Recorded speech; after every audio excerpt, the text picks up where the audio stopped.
I had a few ideas about farming that I've learned were false.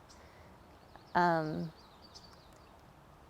thought when I first started that I wanted a completely unmechanized farm because I like to listen to the birds, and I didn't want to spend a lot of time tinkering with engines that wouldn't start, and I just thought, well, I'm just going to keep it to a scale where I can do everything with hand tools.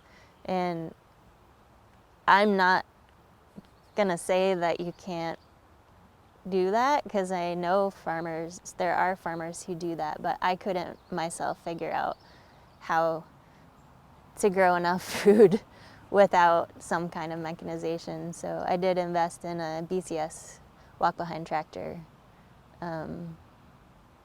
once I realized how much more efficient a lot of things are with machinery.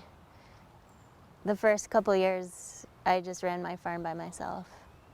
And when I realized that I had to increase my shares if I wanted to increase my pay, that meant that I had to hire help. And so that was definitely a step I took to expand my operation. That's what I'm doing. I got an NRCS equip grant to build a high tunnel, and I'll be doing that this summer. It definitely made my winter options more appealing because I could have fresh greens for more of the winter. It also allowed me to try out sweet potatoes for the first time for the summertime, and also some early season tomatoes. We had tomatoes probably 2/3 of the time for my summer CSA last year, which I had never had before because I was only growing tomatoes outside. So it's had benefits beyond the winter CSA. That's part of it too. It's not just about making a living, though that is the first thing, because if I can't make a living, I can't grow the food. But the second thing is just trying to grow good food for more people. By George Farm is primarily a creamery, a micro creamery. So we have 22 Jersey cows that we graze seasonally on our own pastures, and then process all the milk here on farm into I think we make about 18 different types of cheese seasonally as we progress through the year. And that said, when we started this whole operation, our maximum was going to be 14 cows, and we were only going to make raw aged cheese. And now we are 22 cows and make pasteurized cheese and Swiss and cheese curds and everything possible. Wasn't always my intention, but a wise man once told me that the idea of raw cheese is very romantic, but you still have to pay the bills while it ages. And so we put together a plan.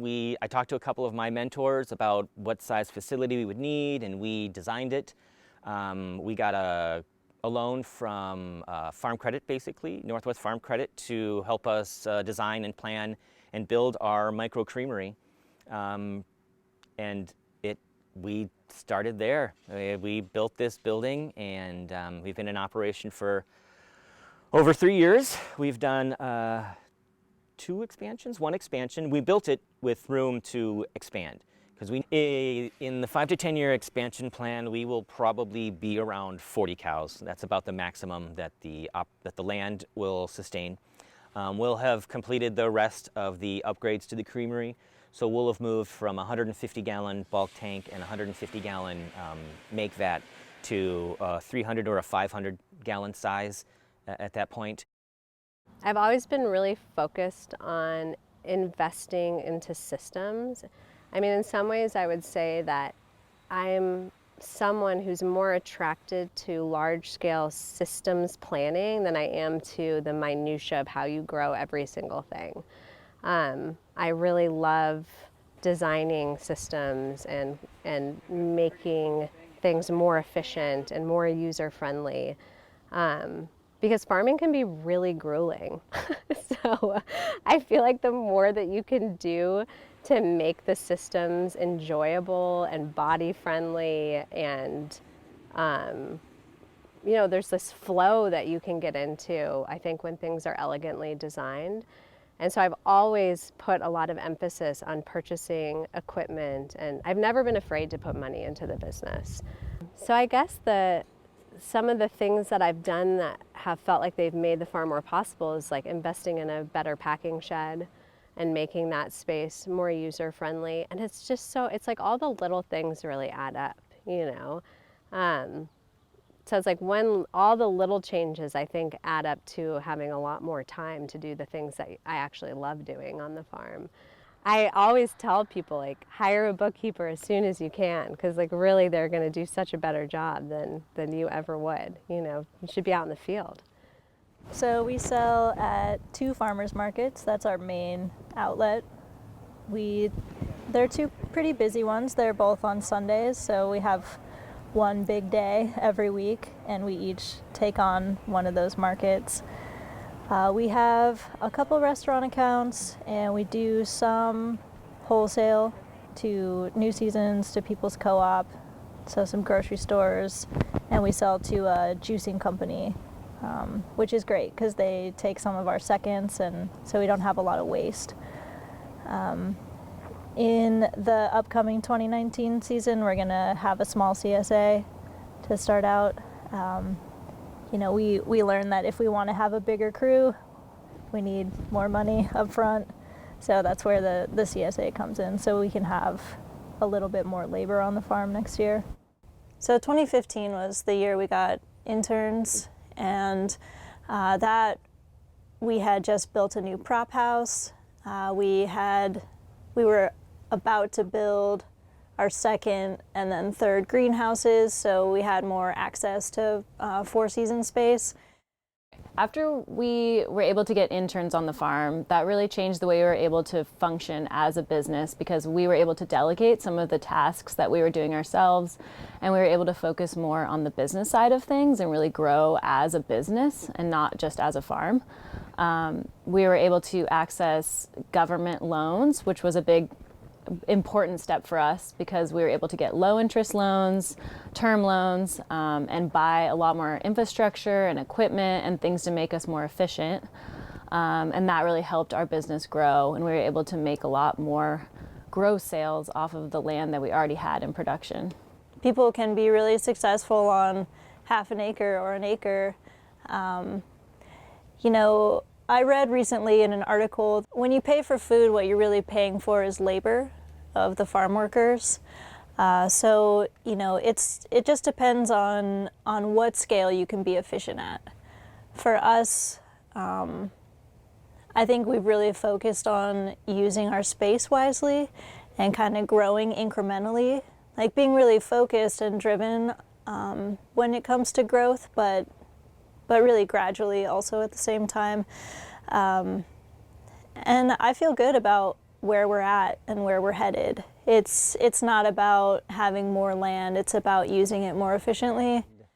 We grow about 23 acres of mixed vegetables. We're certified organic. We have biodynamic practices on the farm. There's a herd of grass-fed organic beef cows on the farm. They're the chief lying force behind our fertility program. And we also have a few sheep around as well. In the vegetable part of the farm, we have about a 500-member CSA. Then we do 5 farmers markets a week. We sell direct to stores and restaurants in the Eugene and Corvallis areas. And we also sell to the organically grown company. We're in an isolated area, so the ability for us to have apprentices is hard. We don't have housing on the farm for apprentices or interns. And that comes with a whole other ball of wax too. We're a production farm, we need people to work. And we do have very good employees on the farm, but every year we have to find 3 to 5 folks, and finding folks that want to farm, that really know what farming is, can be challenging. We'd like to keep the model the same, with the fertility coming from livestock on our farm, growing vegetables direct, mostly direct to consumers. Whether we stay at this scale that we're at is the biggest question for us. Our ideal would be to be smaller. We enjoy having employees, and they're our community. and we feel good about them and having them here. But as the labor force gets harder and harder to find, it's also a challenge. So, and also to shrink our footprint. If we could do it financially, it would be more sustainable for us to just service this area, our county, versus going to Portland and so forth. But that's where we're at right now, and it works. And we feel like that's what we need to do, and we'll continue to do it until we feel like we could shrink back.